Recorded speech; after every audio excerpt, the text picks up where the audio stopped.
Hello and welcome to the channel. It's great to have you here. Today we're going to start actually a 6-part series. So stick around because we're going to be talking about trust. One of the most important things you can do on your spiritual path is to develop your trust. And A Course in Miracles has a very specific 6 steps. Say that 10 times. 6 steps to developing your trust. So today, we're going to look at the first one.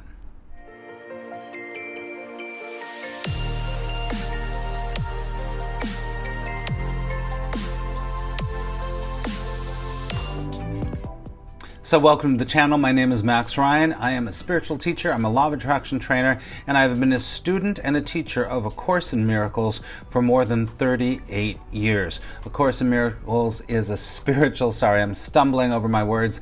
The Course in Miracles is a spiritual mind study program that has one goal, and that is true inner peace. So if you're interested in having true inner peace, no matter what's happening in your life, then I encourage you to subscribe and to hang out with us and watch the other videos, okay?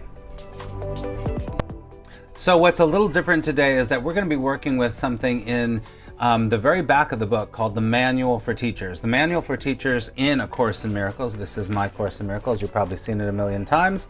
The Course in Miracles Manual for Teachers is really instructive.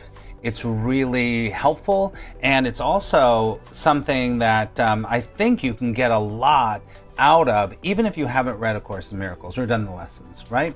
So we're going to be talking about section 4, and it's called What Are the Characteristics of God's Teachers? And number 1 is trust. Number 1 is trust. I have trust tattooed to my hand right here because I know that trust is one of the most important things that you can develop on your spiritual journey, right? The reason that most of us have anger, frustration, anything that's not of peace is because we are not in a trustful, faithful place. We're in fear. We're in agitation. We're in all of those things. But when you develop your trust, I guarantee you, you are going to start to have a different experience of the world, different experience of yourself and your life, right? So let's look at what he says here in number 1, trust. So I said that we're going to go through the first one of 6, right? But there's a little introduction that I want to just pull a few things out. And he says in the very first paragraph here, he says, the teachers of God have trust in the world because they have learned it is not governed by the laws the world made up. It is governed by a power that is in them but not of them. This is really important, because we look at the world and we think it's insane, it's crazy, it's all, it's suffering and war and sacrifice and guilt and all of that stuff. But what he's saying here is the teachers of God, and just a caveat here, is that the teachers of God, he says that who is a teacher of God? Anyone who chooses to be one, right? Teacher of peace, of love, of joy, right? So, the teachers of God have trust in the world because they have learned it is not governed by the laws the world made up. Because the world and the ego mind makes up a lot of laws. And that's when you look out and you see insanity. That's when you see suffering. That's when it's not that it's not happening. It is happening in the illusion of the world. But in truth, it's not really happening, right? So it is governed by a power that is in them but not of them, right? So that's the first thing we need to understand about trust. He says that trust, when this power has once been experienced, it is simply impossible to trust one's own petty strength again. Are you trusting in your own petty strength, or are you trusting in your connection to God, source, love, all that is? This is huge. This is huge because we run around the world trying to trust in our own power. I can do it. all of that stuff, right? But real spiritual awakening and real peace comes from trusting the power that is in us, but is not of us, right? Now, the next line in this introduction to trust is so incredible. I want you to just sit back and listen to this line. See what it does for you. Okay? Here we go. Who would attempt to fly with the tiny wings of a sparrow when the mighty power of an eagle has been given him? Let me say that again. Who would attempt to fly with the tiny wings of a sparrow when the mighty power of an eagle has been given him? This is so powerful because within you, within me, within everyone, we have that connection. We have the power of the wings of an eagle, but we rely on the wings of a sparrow. Nothing against sparrows, but this is what we do. So we don't trust that we have that connection. We don't trust it. And this is a process of developing your trust in the eagle's wings. Okay, so that was the introduction. Let's get to it. This is the first of 6, right? We're going to do 5 more videos, so just hang out. Get your pen and paper out and write some stuff down here, right? So the development of trust, and it's in the manual for teachers towards the back, okay? All right, here we go. Number 1. First, the teachers of God, which is you and me, must go through what is called a period of undoing. Write that down. A period of undoing. This need not be painful, but it usually is. It is usually so experienced.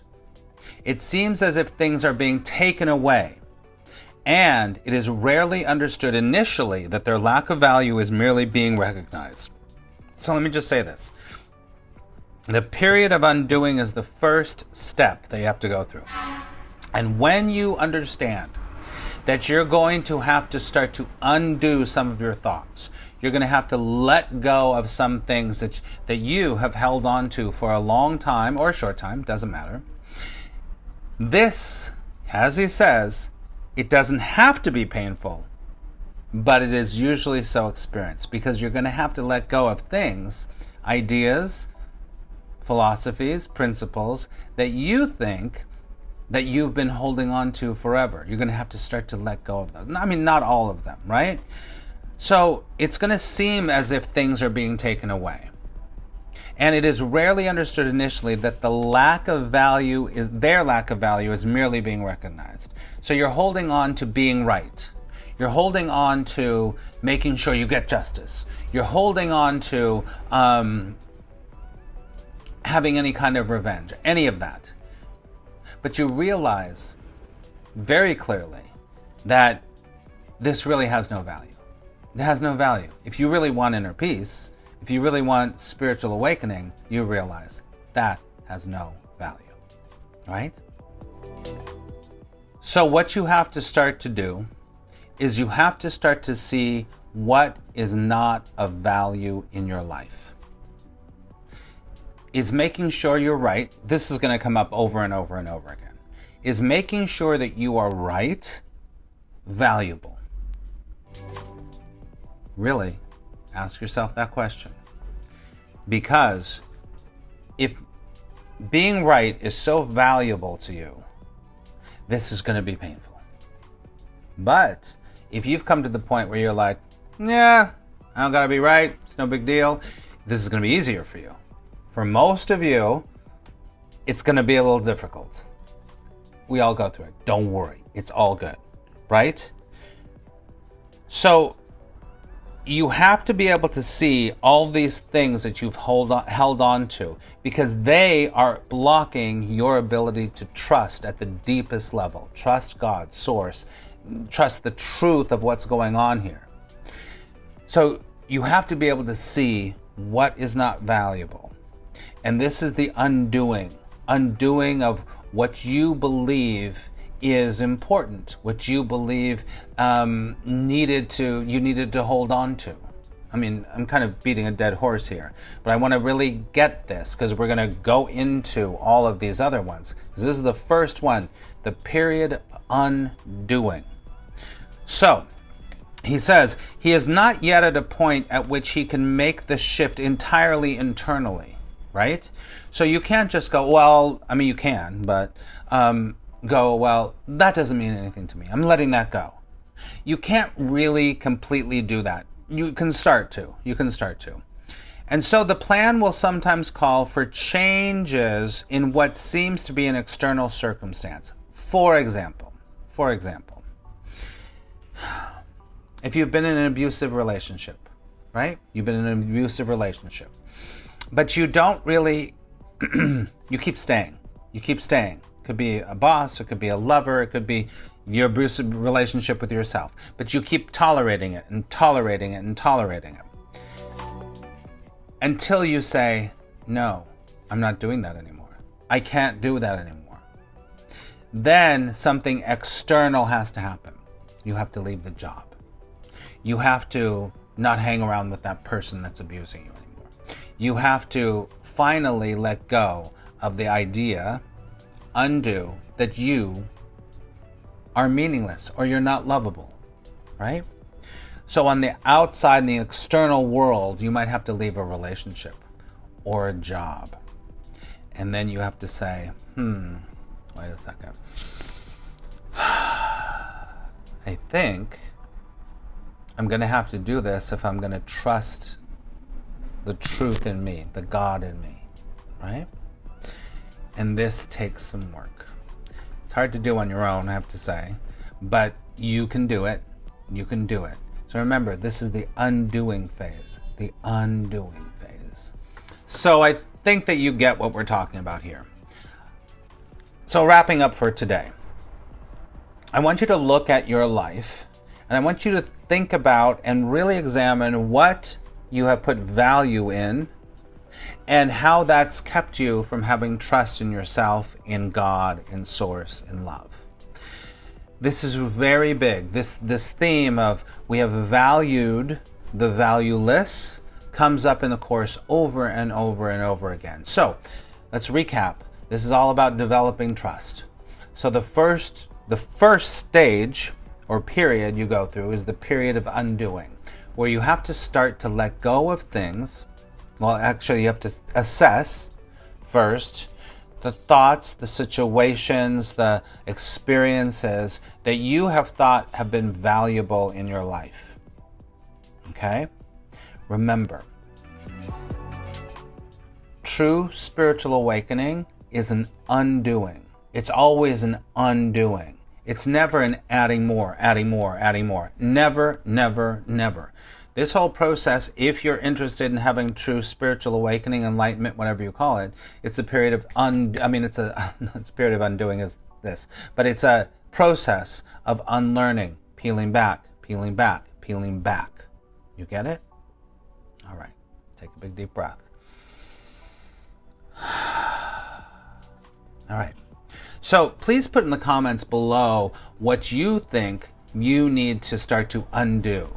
Something that you've thought is valuable that you need to start to let go of, that you need to start to clear the way for, so you can start to trust your own intuition, your intuition that's coming from Source, from God, Jesus, whatever, right?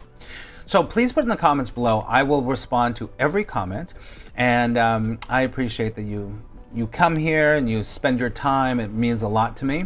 If you'd like to know more about me, you can go to all the links below. You can go to the podcast I do with my friend Polly Wyram every 3 times a week. You can go, there's a link there. And also to attractpositiveresults.com. And if you haven't given a thumbs up or subscribed, I really appreciate that. So you can make sure that you can get the notifications there are going to be 5 more videos on this. So make sure that you get the notifications. Hit the bell and then hit all so you can make sure you get the notifications. Okay? All right. Thank you so much again. I pray that love will guide you. And remember, today could be the best day of your life.